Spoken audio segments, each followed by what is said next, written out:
Did you know that God's Learning Channel is available on a wide variety of different platforms? For starters, GLC can be watched in parts of Texas, New Mexico, Oklahoma, and Colorado by cable or antenna.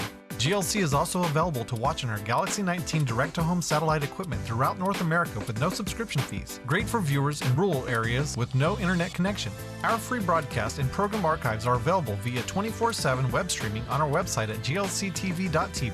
For our online friends, GLC Radio and audio podcasts are available for free streaming throughout iTunes, TuneIn, or Shoutcast on your computer or mobile device. Likewise, our YouTube channel contains hundreds of free video clips that you can easily share with your friends and family. You can also watch our live broadcast or program archives of your favorite episodes directly on your television with an affordable subscription-free device called Roku, containing thousands of channels to choose from.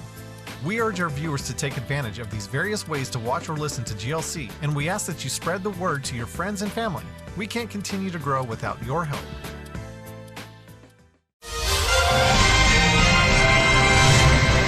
Well, welcome to the Funny Coopers today. What's going on this Wednesday? Well, we're accidentally matching again. All right, let's see. First things first. This book, The Jewish Sabbath. I've been sharing things out of this for the last 2 Fridays, and I will continue to do so. But what's important about this book is that you can't buy it in the bookstore, but you can enter the drawing to win it. We have right now 3 copies of it. You've gone on the internet to find all of them that you couldn't, didn't you? Yes, at reasonable prices, because if you can find this, it's very expensive. It's an expensive book because it's out of print, and it's a great book. So anyway, we're more than happy to put a few of them out there for you. All it takes is a $10 bookstore purchase or a $10 donation. Either way you want to do it, doesn't matter. You just have to tell them, put my name in the drawing. Or if you're already a partner and you want your name in the drawing, call us. Yeah. Get your name in there. Yeah. You don't have to send in another $10 if you're a regular partner. That's right. We can look you up. That's right. We can look you up. Okay, so, but I had told you on Monday that we would do the drawing on Friday. And Mother says, no, do it on Monday. And I said, no, we can't do that. Guess what? We have to do it. Mom was right and I was wrong. Can you believe it? Because we're going to have to record Friday's update early.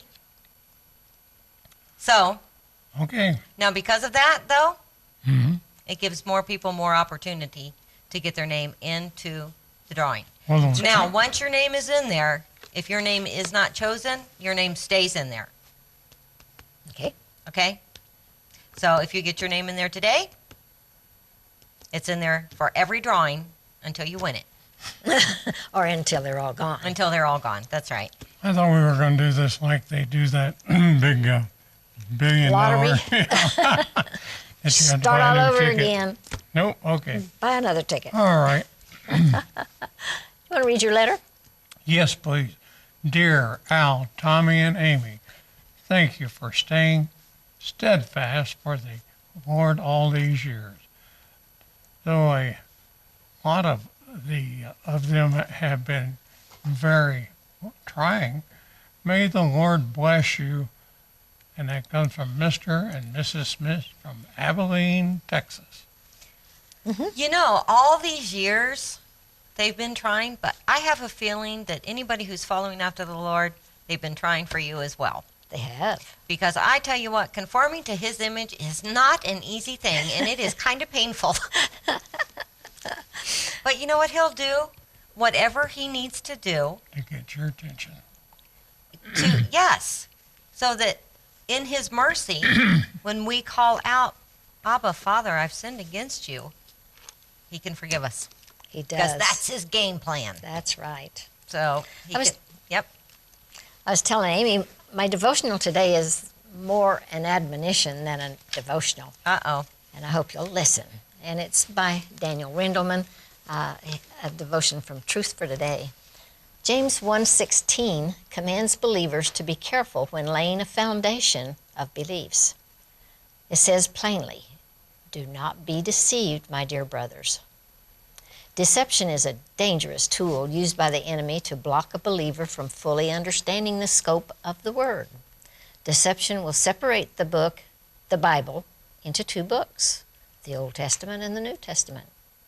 Deception will present the God of the old as a mean, old, gray-haired man being ready to punish sinners, and the God of the New Testament as a kind, compassionate man.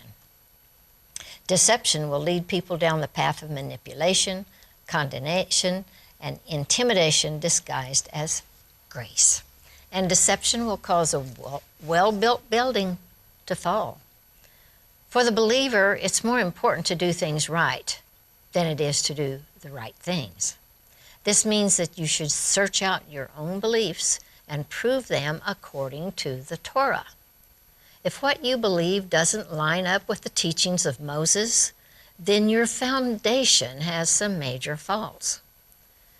1 Timothy 4:16 says, "Watch your life and doctrine closely.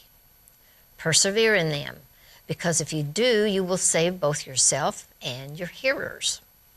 Make sure how you are living is based upon the Word and not man's teaching or doctrine. Not knowing the Torah leads to a spiritual life void of meaning and power. Yeshua said, "You are in error because you do not know the Scriptures or the power of God." Teachers and historians agree that the Bible is divided into 7 segments. 1, the Torah, which includes Genesis through Deuteronomy.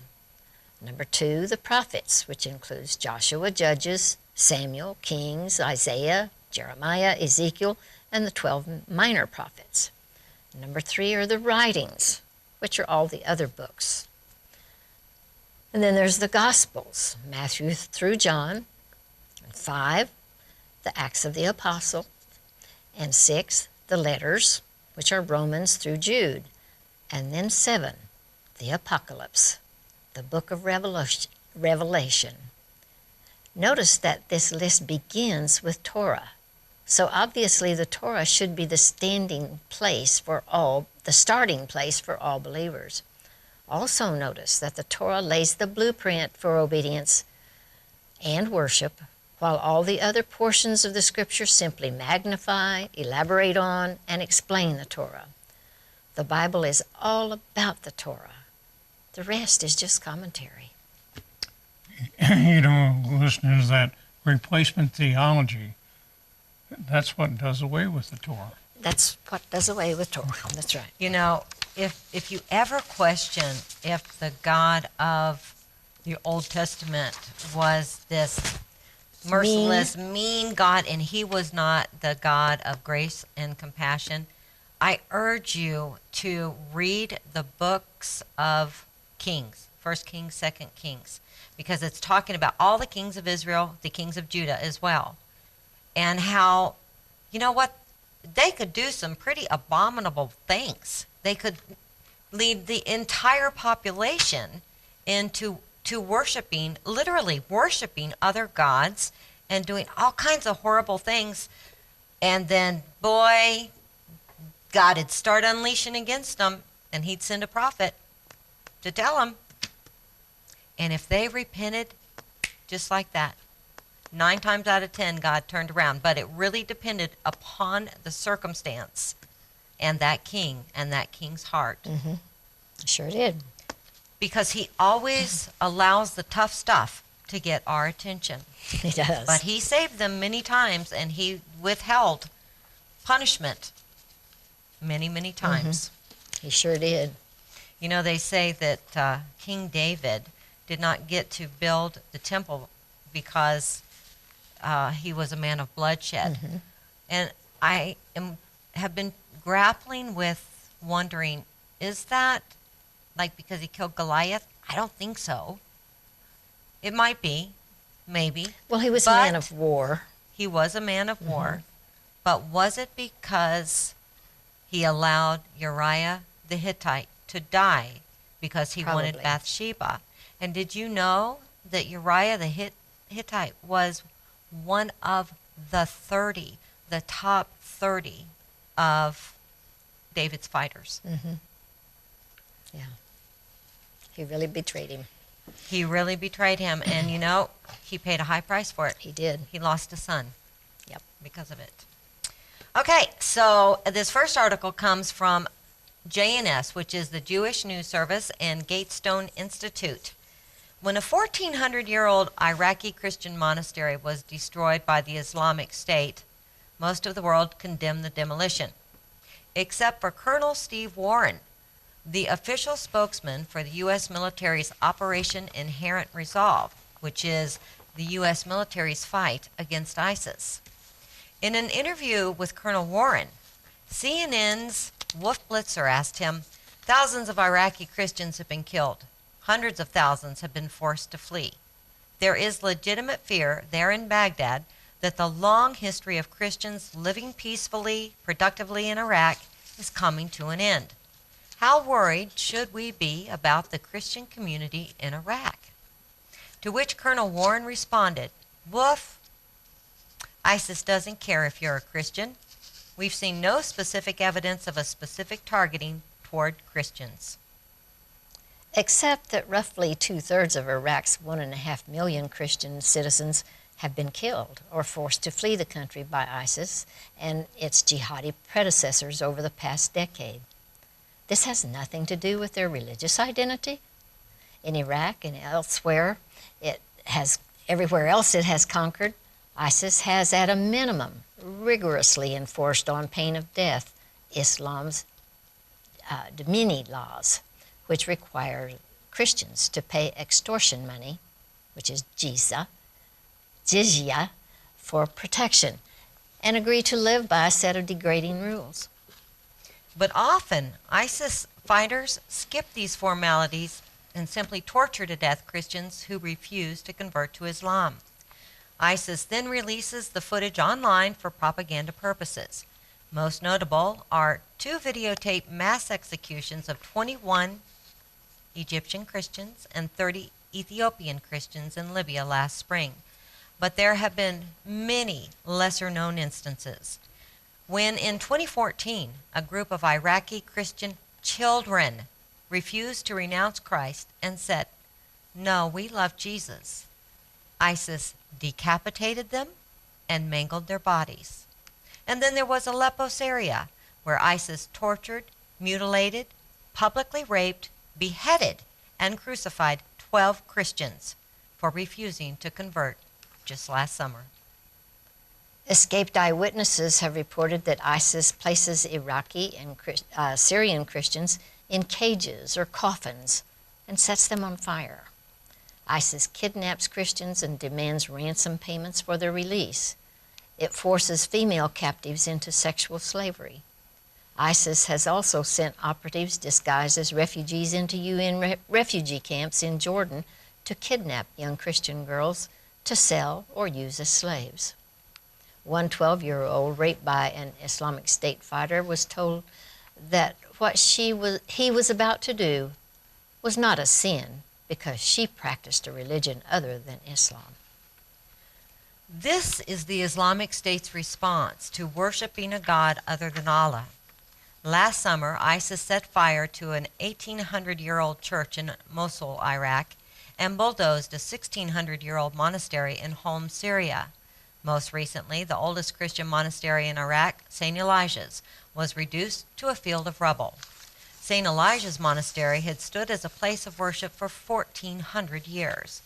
Now it's yet another victim of the terror militia's relentless destruction of heritage sites that it considers heretical. The Islamic State seems committed to expunging all physical traces of Christianity in areas it conquers.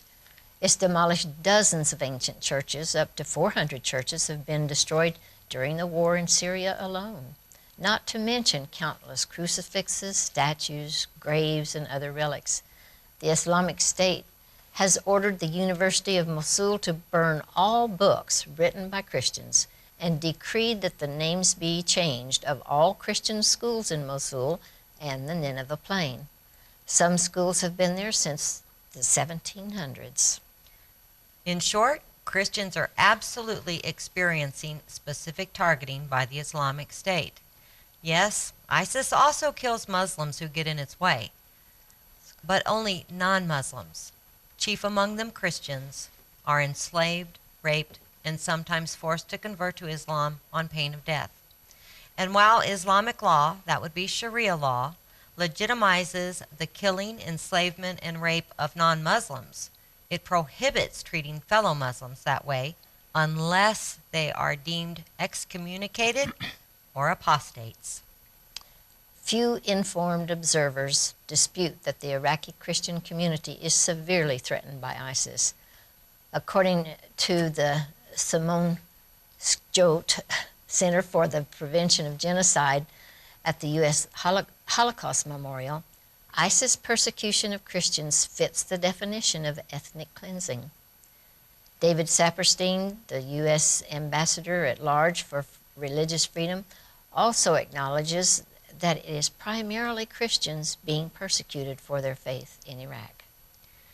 So, for the official spokesman of the U.S. military's fight against ISIS to remark that Christians are not being targeted is deeply disconcerting. But what if Colonel Warren is not to blame? What if he is just a military man doing his best to comply with demands from politicians at the top, not to acknowledge the suffering of the Middle East Christians? Good question. Very good question. You don't hear much about that on Fox News. You sure don't. Okay. This next story comes from Rabbi Benjamin Bleck, and it's I pulled it off of aish.com. 2 stories made the headlines, would be this past week. And to my mind, he says there's an ironic connection between them. The first is a revelation about one of the chief architects of the Holocaust. It was never disclosed until now, but it serves as a remarkable and fascinating footnote to Israel's execution of Adolf Eichmann for his unspeakable crimes against humanity and the Jewish people. We now learn that in the aftermath of Eichmann's trial, which found him guilty of a major role in the death of 6 million, he sent a letter pleading for his life and a pardon on the grounds that, quote, I was not a responsible leader, and as such do not feel myself guilty.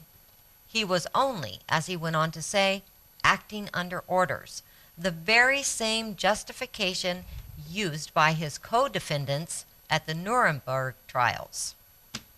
No guilt, no remorse, no repentance, because Eichmann was able to rationalize the most barbaric acts perpetrated by the Nazi regime under his direction. In his evil mind, an excuse was sufficient for self-justification. A reason warranted absolution and forgiveness. The letter, handwritten by Eichmann in Germany, and other original documents from the case were made public for the first time January 27th by Israel's current president, Reuven Rivlin, during an event to commemorate International Holocaust Remembrance Day. The then Israeli president, Yitzhak Ben-Zvi, rejected Eichmann's plea. The hanging of Adolf Eichmann, the only time Israel ever carried out capital punishment, was meant to send a clear message to the world and to future generations that unmitigated evil dare not seek to be pardoned by rationalizations, and that no explanations may ever be considered cause for justification. In a handwritten note attached by Prime Minister Ben-Zvi to the telegram rejecting Eichmann's appeal, the president wrote a biblical quotation. But Samuel said, as your sword has made women childless, so will your mother be childless among women. That's 1 Samuel 15:33. The revelation of Eichmann's letter, especially as it coincided with International Holocaust Remembrance Day, was a stark reminder of a truth the world needs desperately to recognize if it hopes to avoid a repetition of the tragedy which blackens the memory of the 20th century. Absolute evil requires condemnation without explanation or qualification. And then, in an unparalleled irony which brings into question the very legitimacy of the United Nations, the Secretary General of the UN, Ban Ki-moon, made clear that it is precisely this very idea that he neither accepts nor comprehends. In response to the contemporary violence and terrorism now plaguing Israel. Terrorism of almost unimaginable cruelty. Ban Ki-moon expressed his reaction to these horrific acts as events which need to be understood as only human nature in response to the occupation. They may on the surface seem wrong, he explains, but we can't forget that Palestinian terrorism has a reason. It is no less than a response to Israeli provocation. And the meaning of its response, according to Ban Ki-moon, is nothing less than human nature. Well, let's try to absorb the full meaning of the Secretary General's slander against our supposedly human and God-given nature. Webster's dictionary is a good place to start. Human nature, Webster tells us, is the way of thinking, feeling, and acting that are common to most people. So, common to most people would be some of these recent Palestinian expressions of politically motivated responses to grievances, such as stabbing a mother to death in front of her 6 children, critically wounding a 13-year-old boy by stabbing him while riding his bicycle, murdering Jews whose only crime aside from their identity as Jews was to gather together for prayer in a synagogue, or randomly shooting to death people enjoying a coffee in a Tel Aviv cafe. The list goes on in gruesome and horrifying detail. It is a story of ceaseless cruelty which ought to shock the civilized mind by its depravity. But this is what the Secretary General of the United Nations, an organization ostensibly created to bring out the best of humankind, really believes is the truth of human nature, a truth which can then explain the prevalence of evil as nothing more than an expression of our innate and unalterable state of being. For anyone who shares the biblical belief that humankind was created in the image of God, we dare not excuse evil behavior with the rationalization that we are really no better.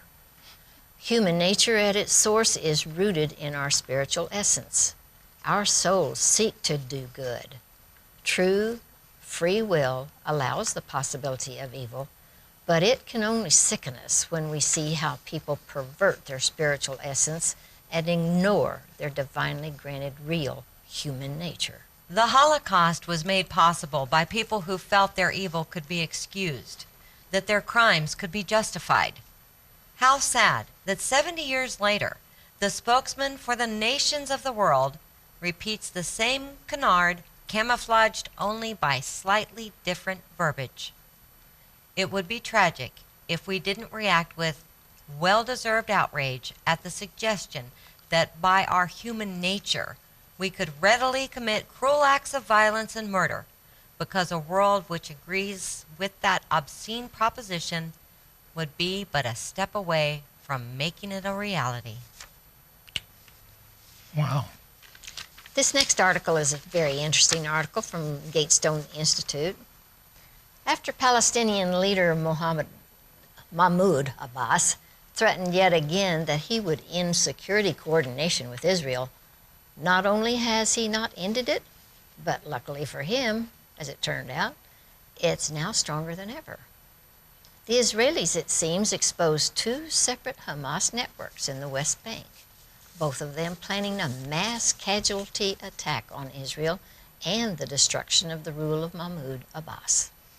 Mahmoud Abbas's other threat that he will dissolve the Palestinian Authority, the PA, and force Israel to fill the resulting vacuum and incorporate its residents and territories into Israel also turned out to be an empty threat.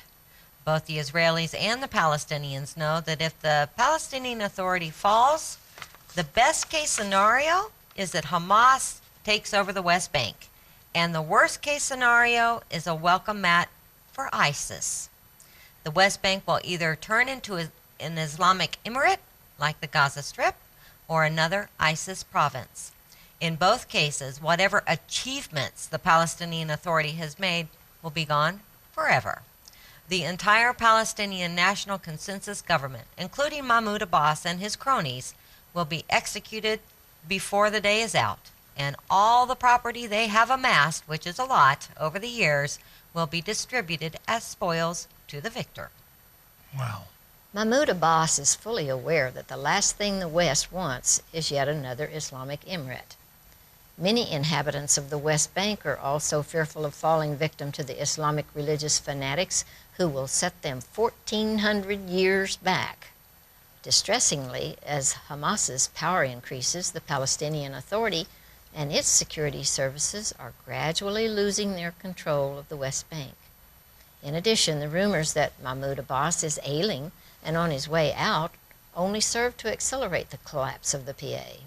The Israeli government has also been discussing the possibility of the Palestinian Authority's collapse.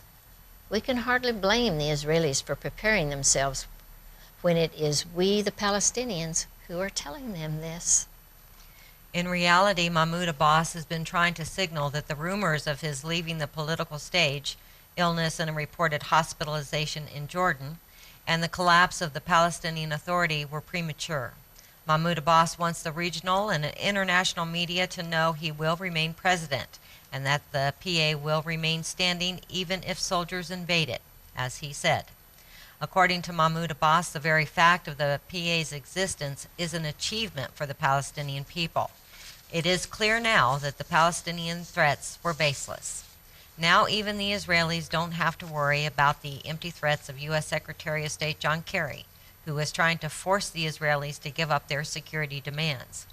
Given the situation, we Palestinians will have to stop telling Israel and the West one thing while we tell each other something else.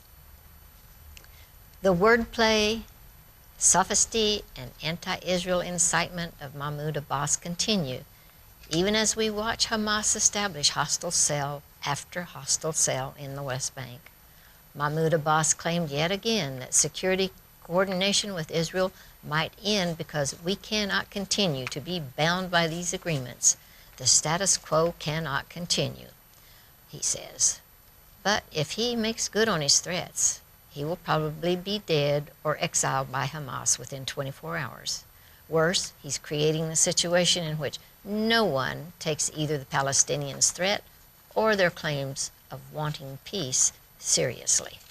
How can Abbas expect the Israelis or anyone else to take his protestations of peace seriously when everyone can see what took place in the Gaza Strip once it was cleared of Israelis?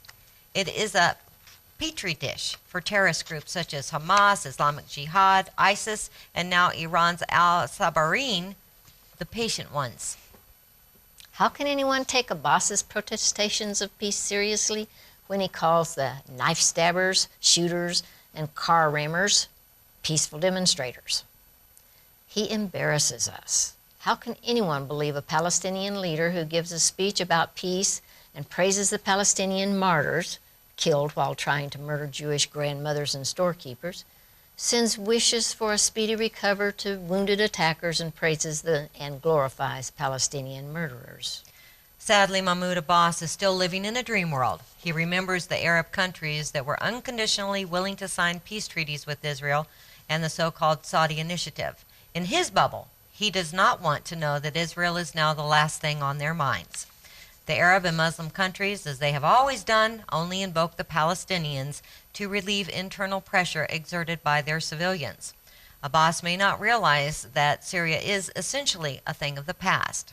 He may not see that if Israel had agreed to the Saudi initiative, ISIS would have taken the Golan Heights and be making its way to both Israel and his West Bank. Saudi Arabia, fighting for its life against the double threat of Iran and plummeting oil prices, does not have time for the Palestinian Authority's games. That came from Bassem Tawil.